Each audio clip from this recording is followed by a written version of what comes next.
You good? Yep.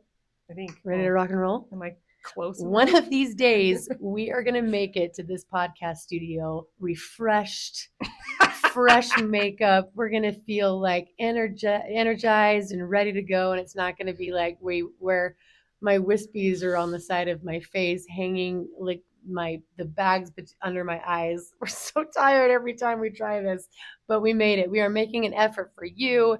This is therapeutic for me. Poor Carly is probably the one that is just like losing here because no, what's in it for you other than helping me? Helping you. Well, we wanted to thank you guys for the fan mail, it's called, in the platform for the podcast that we're using. When you send in text, it comes in and it says it's fan mail. So we wanted to read one of these. Last week we were talking about red flags and how to acknowledge those or see those beforehand. Call them out. Yes, because I'm so sick of hearing young and dumb and it's blind and you're just in love. I mean, I feel like I was smart. I just was really forgiving and very lenient and very accepting. Educated in a lot of things and still not be educated in dating or in people. Yeah. A lot even of people, with a psychology degree. I mean, it was good in the for nothing. book, it's different than in real life, you know? No kidding. All the attachment styles. But this message is from someone in Soda Springs, Idaho. She wanted to talk about the financial red flags. And she said that when they were dating, there weren't red flags about money, but once they got married, things changed. And that's what's hard because sometimes you're on your best behavior when you're dating. So, and then all of a sudden things surface when you're married because they've got you, you know? Well, so, if you don't know to talk about things like this, you haven't really talked about like, well, are we going to have one bank account or two? Who's going to pay for what? Are you going to have a job? Like there's so many things that go into finances and you're in love and you just think, well, I'll get a job, he'll get a job, everything will be fine. Yeah. There's so much more that needs to be talked about, guys. She said, we both have money trauma that presents in different ways. For him, if he wants something, he buys it. If he has a new hobby, it's worth spending. But there was never enough money for me. Clothes, hobbies, self-care. It's always maybe the next check, or we can't afford it right now. So he would buy everything he wanted and then leave her with maybe breadcrumbs, or maybe she'd have to have her own money to buy her own things. In that comment, she says that she earned money and it always went to bills. She never got to use it. Yep. And then she says, red flags, I brushed off his childhood upbringing. Number 2, his mother. I was 19 when I met my husband. He himself, I fell in love with him. He grew up in a divorced household and custody was split weekly. The others, he'd be with his mom one week and his dad another week. And she says he lived out of a duffel bag. And then dad married an abusive stepmother. Mom had a mental breakdown. So he has trauma from the stepmother, trauma from his own mother. I mean, it's just, she said when our first son was born, he disappeared emotionally and physically. She said he never changed the diapers. He never took the trash out. He just was MIA. Didn't even hold the baby. Yeah, didn't hold him. I became a single mother. I was isolated from friends and family, and I excused everything because of his childhood, and I kept going in silence, just like me, just like so many women out there where we are excusing the behavior because of their trauma, excusing their behavior because they don't know any better, and they didn't have it as good as we did when we were kids, and so we give them grace, or I guess we mistake it for grace. And that's why I have to say to myself what my therapist said to me over and over, his issues aren't his excuses. And I hated when she said that because I loved the fact that I was being compassionate and I wanted to give him the benefit of the doubt when really they're just sucking the living life out of you. I think it's important because you hear people talk about breaking generational trauma and who doesn't want to help somebody do that, right? Yeah. Like the best parts of us want to help them and the best parts of them. But the problem is if you're the only one that sees the problem, then you can't fix it. If he's not working to fix it, then all you're doing is enduring madness. Yeah. And nothing changes. If he had come to you and said, I see these things in my past and I'm worried about them as a dad, or I'm worried I'm not treating you well, or whatever. And then you said, interesting, let's talk about that. And then you could work on it. I want to be careful not to condemn anybody based on where they come from. Yeah. It's not about where you come from. It's like when people have a thought in their head and they say, I'm a bad person because I had that thought. No, what'd you do with the thought, right? Did you act on it? Okay, great. You didn't act on it. Like, you're not a bad person. You came from crap. Well, are you? Like, are you crap? Or are you Well, like, and that's that. And then there's women who are naturally have the tendency to give, to love, to be compassionate, to serve.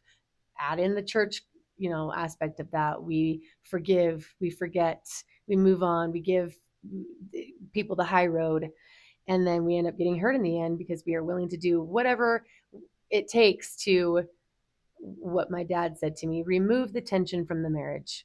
hmm. and and then I don't know. I think that that's helpful in a lot of situations, but I also think that things were brushed under the rug. Well, if you remove all of the tension, then nothing, it's kind of like, have we talked about the difference between guilt and shame? No, I don't think so. So when somebody explained it to me, it was kind of life changing for me when they said that, listen, like, guilt is actually a good built-in mechanism that promotes growth and change. It's like an alarm going off saying, I know better, I can do better, I want to change and become something different, I want to choose different. Whereas shame is something that is from Satan himself, yeah. And it hinders your growth. It keeps you in yourself. It keeps you thinking that you can't, you're not good enough. Mm-hmm. All of the negative things. That's shame.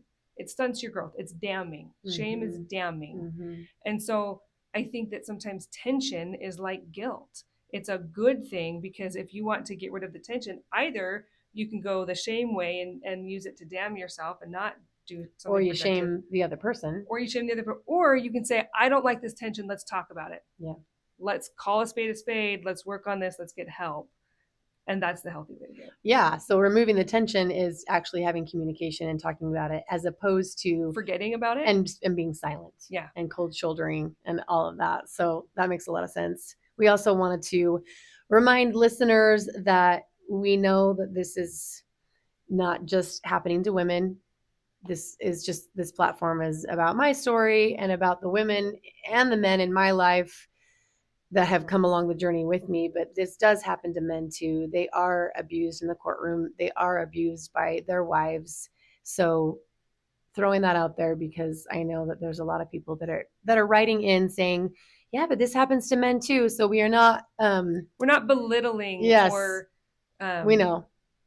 I have people in my own family that it's happened to, and I'm not here to say to be a man hater by any means, but this is just my perspective, my story, our podcast, and you are welcome to do a podcast on the stories of the men in your life. So, well, we've run into a couple men that are like, I'll come on your podcast. Yeah. I'll tell my story. And we might get to that point 100% where we'll have a man come and tell his story. It's just hard to tell Julie's story and tiptoe and always have disclaimers like, and yes, it's men too. Yeah, we know. Like, absolutely. There are men in our life that have had this happen to them, but this is our story. Yeah. And we got to tell it without too many caveats every other sentence. Right. So last week we talked about the red flags. We talked about kind of getting duped at the proposal. I still can't believe that. Yeah, it still hurts when I think about it. I'm still like, gosh dang it, like I got fooled.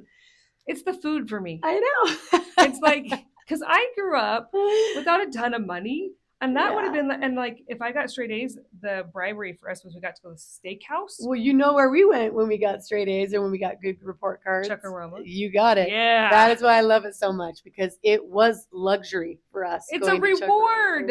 Yeah. So as you can imagine, going to Lakai, I was like, what? Yes. Well, no, I just wanted you to look nice I was like, oh, it still makes me mad.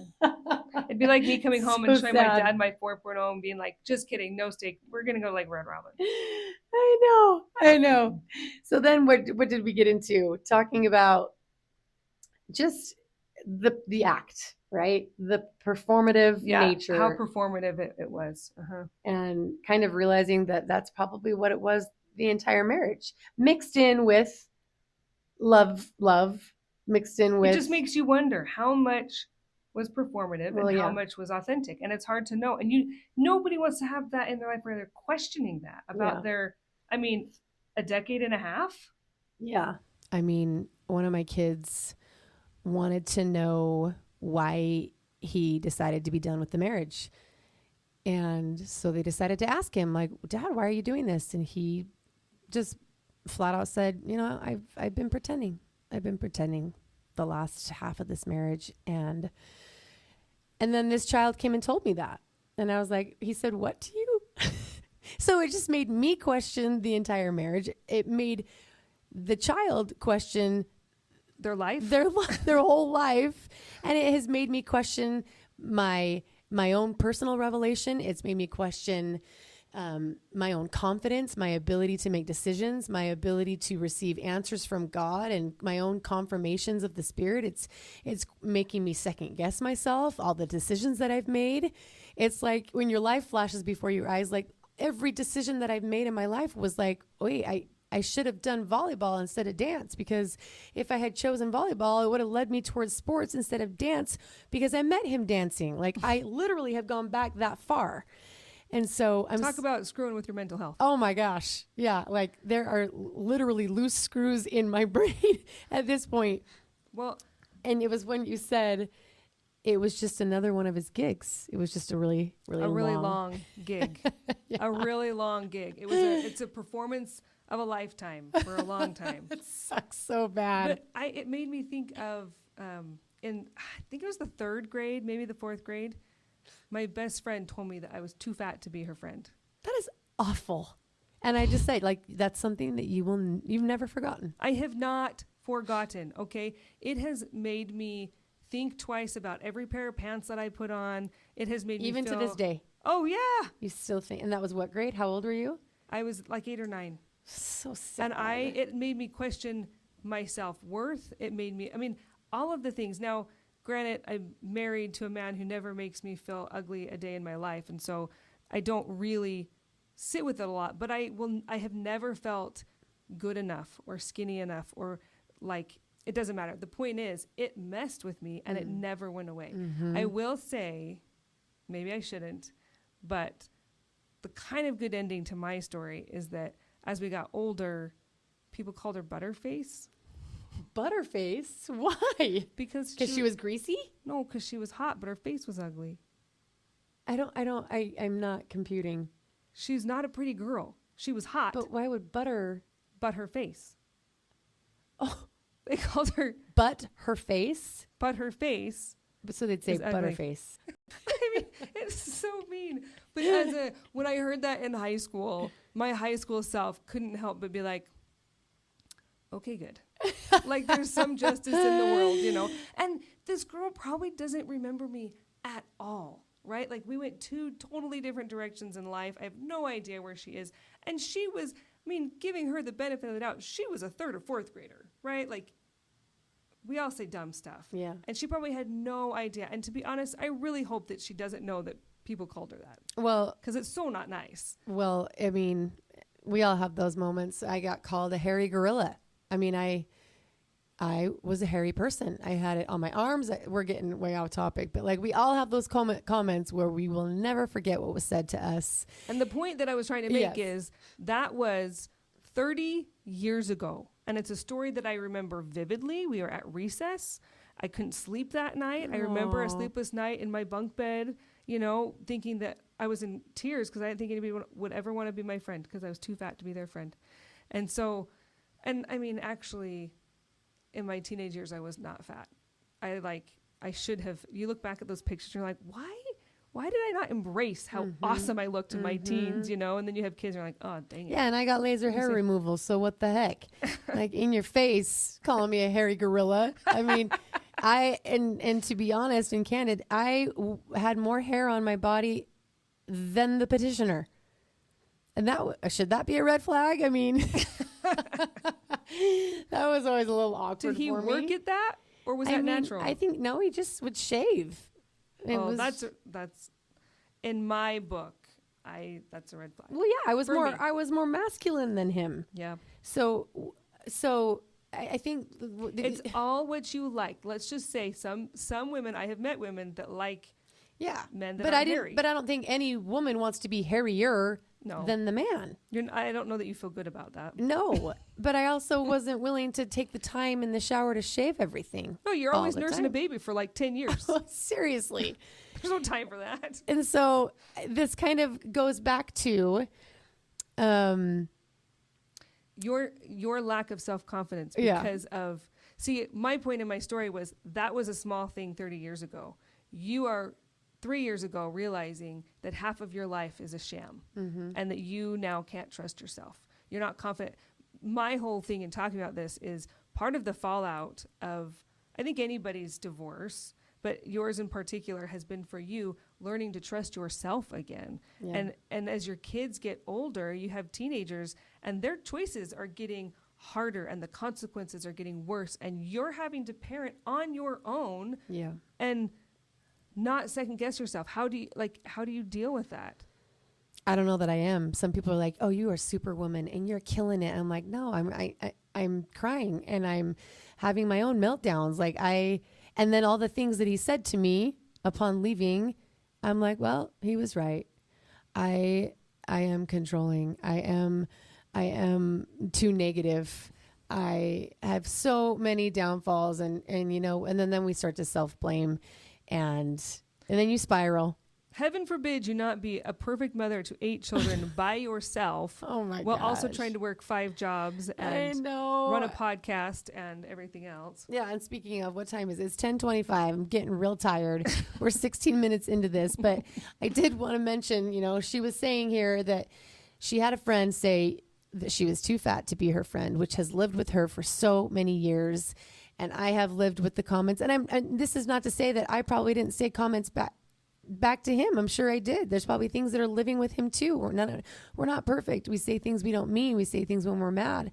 But 18 years of what now I'm like, well, crap, was I being punked the whole time? Was this all fake? Was this all pretend? Was this all a performance?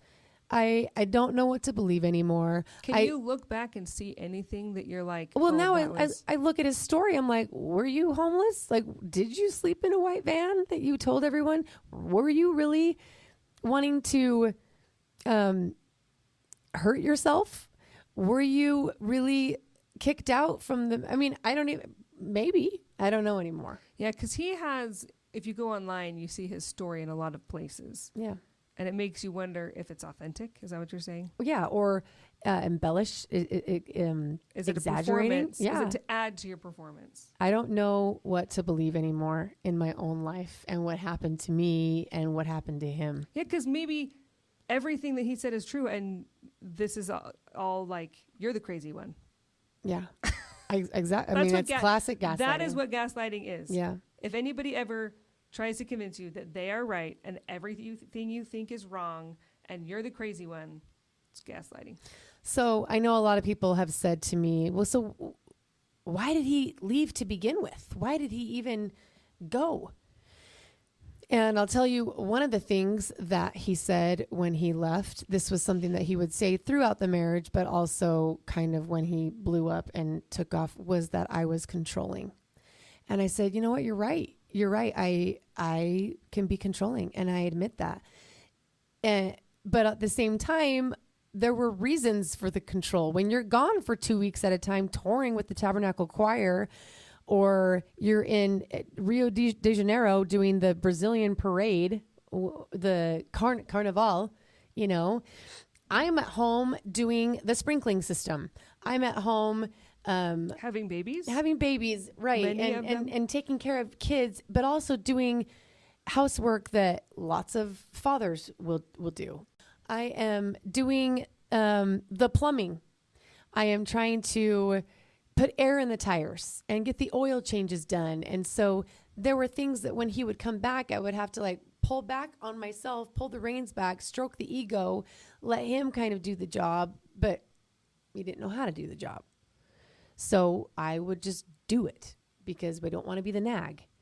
So I would get called controlling. And it's interesting because I have gotten so many, since he has left, I have gotten so many direct messages, Facebook messages, texts of viewers like you telling me, oh, honey, we saw this coming. We knew all along. He was there to wash up, clean up, eat, sleep, and leave again.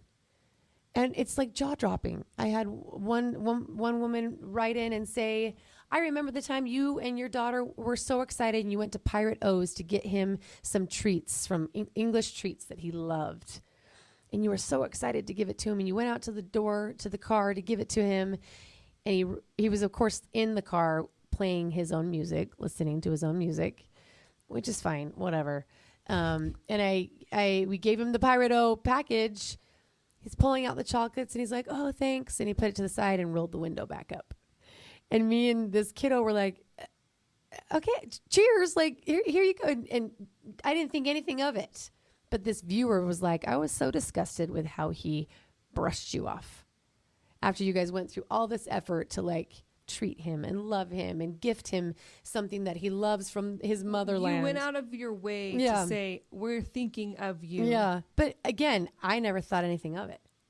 It was just like business as usual. I had somebody else say, I stopped following you when I watched the way he took the baby from you.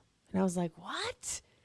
She just said she didn't like the way it inconvenienced him from what it appeared to look like. Okay. And I was like, I'm not seeing any of this. But people are coming out of the woodworks like crazy saying he was never home even when he was home. And I think that's, again, me now looking back at my whole marriage and my life thinking, what did I put up with that I should have said enough is enough? I never would have done it. I made covenants in the temple. I have pictures of the temple all around my house. I have the covenants that I've made there and as a child, and I was never going to break that no matter what. Well, not only that, but I think, if you got to give yourself a break, because as you describe that, it brings to mind a lot of people that I know. There are a lot of women who their husbands, in order to bring home enough bacon these days, everything's so expensive, they travel a ton. And a lot of us are like, I'm not moving to California, which is where his job is. So he travels all the time. Yeah. And that's just their new norm. And so if you're seeing this around you, it's not that uncommon to be a stay-at-home mom with a husband that travels. Yeah. Not where we live. It's pretty common. My dad would travel, every now and then. And I knew what I was getting into when I got married because he was going to be traveling. But I guess it was just unfair to be called controlling when I was forced to. I was required to take care of things. It's as though, so in our family, my mother and father-in-law are hilarious. But he's retired now, but he was a doctor. And so he's a type A and she's a type A. And they joke about what it was like when he came home. It was like, who's in charge? And you're in my way, and I think that that's very common for doctors. I think it's very common for lots of successful people is in order to get success in one arena, you have to become something, and there's got to be, push and pull at home. There's that old kind of joke about doctors cheating on their spouse with like the nurse, you know, because the nurse, especially like if you're a surgeon, the nurse, what do they call it? Like the hands on the stuff and the surge nurse? Like the scrub tech? Yeah, whoever, like they hand them the tools in this, so they know the tool to give to them before they even need it, right? So they're used to going to work and not only getting the praise, the accolades of being a great surgeon, but then they have beautiful women handing them what they want before they know they want it. Yeah. And they come home and their wife is like, okay, this is not going to work here. Well, that's what's so frustrating because he would always pride himself in saying, I love when I come home from being gone for so long and she just hands me the baby. Like, okay, you're here. You're in like dad mode now. I love it because it keeps me balanced. But now I'm like, but did you like it? Well, was that performative? And did he really think that you were being controlling? It seems like he was telling you one thing from an outsider's perspective. Yeah. He told you one thing, he told his audience that. Okay.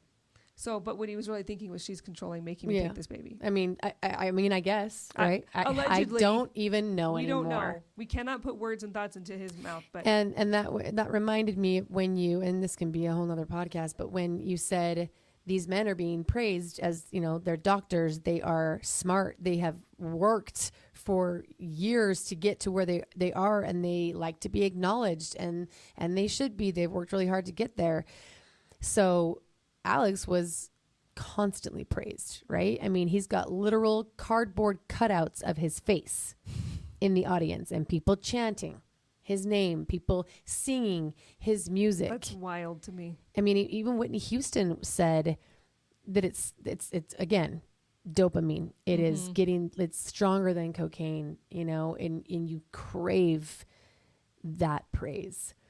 And so when COVID happens in 2020 and that's ripped away from you, the praise that you get, the external validation that you get, the compliments, the, oh my heck, you've changed my life. All the comments that he's received is gone. And he can't support his family. Right. So now he feels even more emasculated. So I say to him, Probably. should I go get a part-time job? And he says, well, how do you think that makes me feel? And I wasn't trying to devalue him. I wasn't trying to take his manhood or make him feel like he was inferior or that he wasn't enough. It was a pandemic. Well, and I feel for all of the men in that situation who we were lucky in our house because my husband kind of worked from home anyway. Yeah. But a lot of people were in that spot. And I feel of course I feel for the petitioner. I feel for all the men and women who are used to getting that validation, but also to be able to support your family. And then they can't, right? Like it's normal to feel that way. But what's not normal is for your spouse to come and say, I want to help. Let me help solve this problem. We are a team. And for you to be met with, actually, we're not a team. This is a me thing. This is you saying that I'm not capable. And I'm like, dude, like, no, I'm not saying that. Like, but we are not making it. And it's not your fault. Entertainment was the first thing to go. It was the last thing to come back.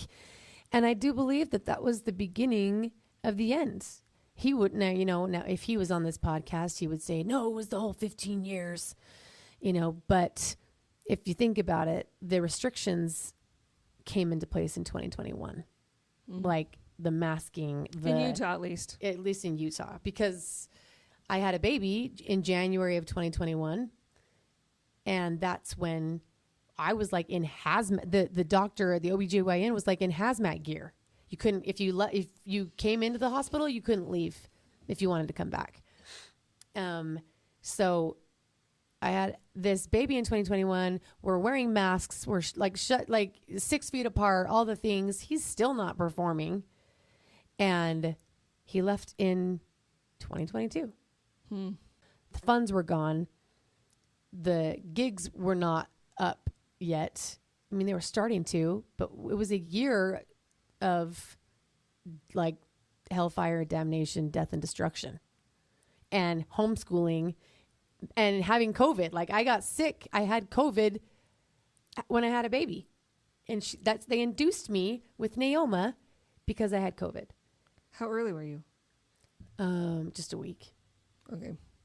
But I hate getting induced. I wanted it to happen naturally. And she's like, no, we're going to rip that baby out. I have seen miscarriages. I have seen, all these things from COVID.